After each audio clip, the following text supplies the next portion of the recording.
Hello and welcome back everyone. In the last episode, I did my best Swampletics cosplay and completed the Mauritania Medium Diary. In this one, we tackle a classic city in which many new players find themselves, the great city of Varrock. So without any delay, let's get started. While I tackle the easy entries, I've come to enjoy just talking a bit about my journey or what is interesting in the game to me. So I want to take just a second to talk about the music in this game. I start every single episode with the track Harmony. I do this because when you load into Lumbridge, this is what you hear for the very first time. Or so I think. I usually have music muted because it makes editing easier. My goal with that was to hit people with a bit of the nostalgia that they get to make them feel more comfortable while I set up the video, and then I can move on from there. Now, like I said just a second ago, I usually have music muted while I'm recording because it makes it easier on myself in the post-production process because I don't have to worry about songs jumping around. And that means I miss out on a lot of the really excellent tracks in the game. Things like Sea Shanty and Waterfall, they really add to the overall experience of the game, and I do sometimes play Runescape music in the background while I'm playing, but it's not gonna match the area because that would just be too much to keep up with. There's a reason why I do my best to add in the songs that would be found in particular zones or minigames when those are on the screen. I want you guys, the audience, to feel like you've been in this exact same scenario before. My whole RuneScape career is based on me being new to the game, and that would be kind of a hard sell for someone if things don't line up how they remember it. For each episode, I will go and look up, not just to find the right song for the area, because sometimes there are multiple, but the right song for the feel of the activity. If I'm skulking about in Mauritania, I want to use some more of the somber tracks to fit that feel. Whereas if I'm doing a quest that is driving me absolutely nuts, I might choose something a bit more manic. That might come into play later. I think the music in this game is very well done, and it has such a large variety that I think I will eventually make a video on that in the future, but until then, we finish the easy entries, get our torso plus these bonuses, and now we can move on to the medium entries. Alrighty, let's get on with these bad boys. First things first, we have to go to the apothecary and make me a strength potion. So, in order to do that, I need a limpwort root, some red spider eggs, and of course, a few coins for his troubles. I've got the root in my bank, so that's easily taken care of, and I know exactly where to get the red spider eggs. One quick teleport with the carrot's memoir later, and I head into the Forthos dungeon, snag me some eggs, and head back to Varrock. I pay this man to make me a potion that I can easily make by myself, but we get the entry done. Now I need to select a color from my kitten, which requires partial completion of Garden of Tranquility. Luckily, the partial completion this time is very partial. In fact, all we have to do is talk to the wise old man and have him imbue the ring of Cheros. So after we play a short game of Who Wants to Be Smarter Than the Weakest Link, we get the ring imbued and go talk to Gertrude. But not before we allow Gert, my original cat, my friend forever, to enjoy the life of retirement. Here you go, boy, you've served me well, and I'll never forget you. Now I need to replace him immediately.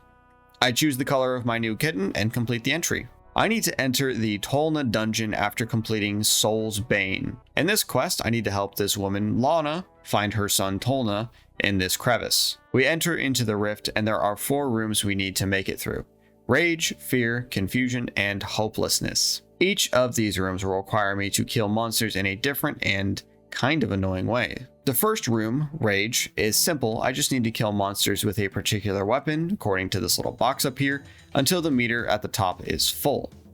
After just a bit of that, we move on to the next one, Fear. In this one, we play a game of whack-a-mole and find the embodiment of fear.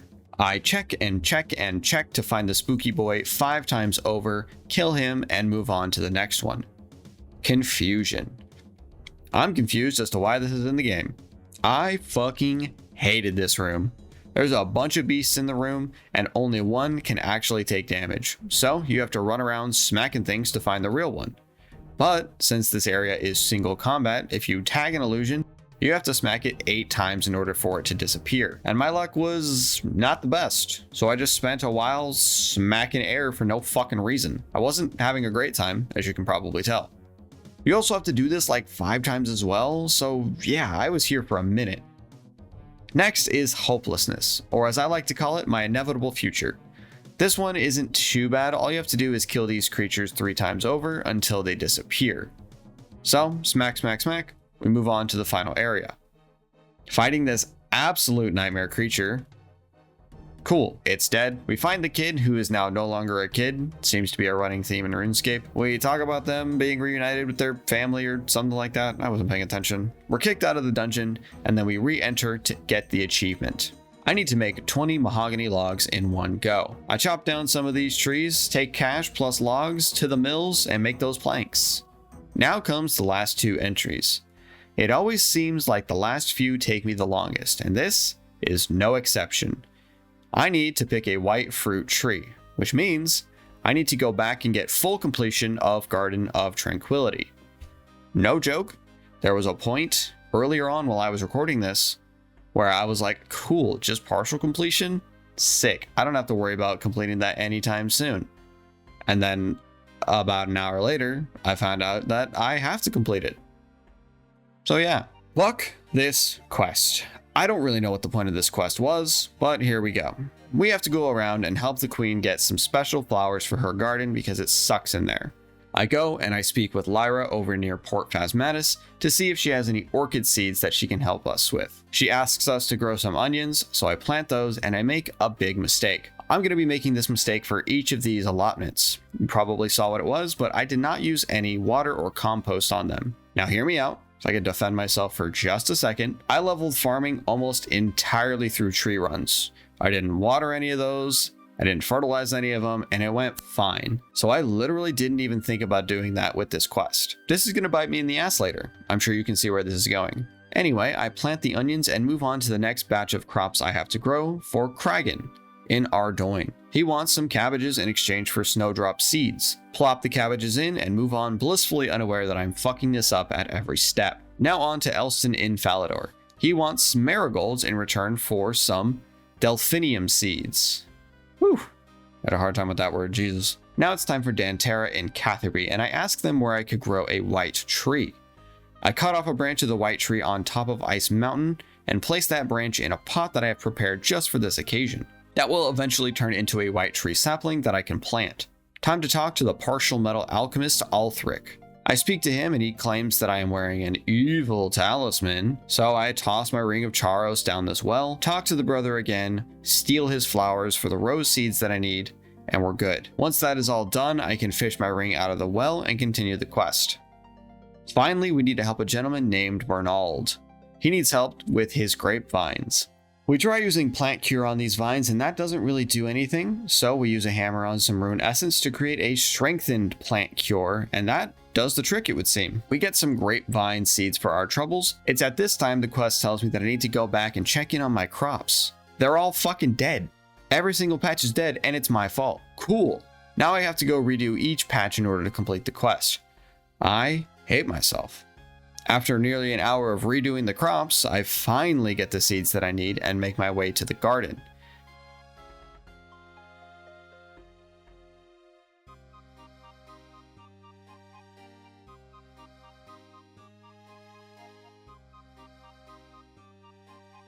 And the queen wants to steal 2 statues. I'm just going through the motions at this point, mindlessly following Quest Helper after my dreams were shattered by all of my dead crops. So we push and push and push the statue all the way over here. God, if I had to push it the entire way, I would have lost my mind. Now I need to take the statue from Falador, and we get, honestly, an incredible cutscene that makes this quest almost tolerable.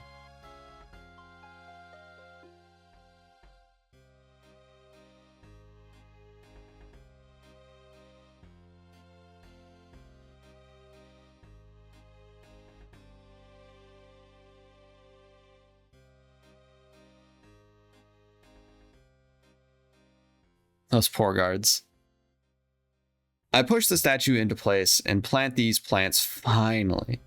I push the statue into place and can finish the quest, but not really because they have to grow, and this queen is a fucking asshole.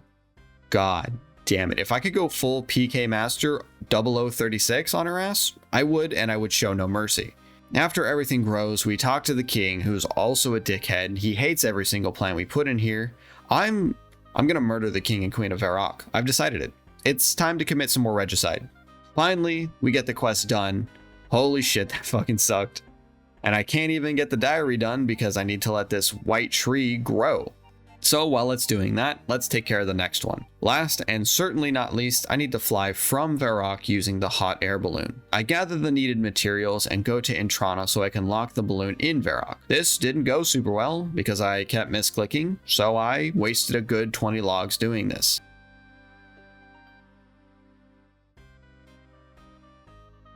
But eventually I make the journey and fly from Varrock and get the achievement. After that is done, I make my way into the garden, take some fruit, and complete the diaries. Holy balls, we're finally finished with that. It might not have seemed like it took that long, but while I was doing it, it felt like it took forever.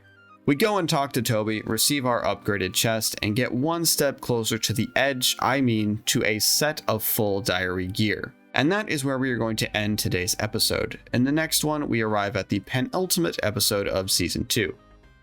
Maybe, who knows, and complete the Western Province's diary. Until then, thank you all so much for watching. I hope you enjoyed the video, and I will see you all later. Goodbye.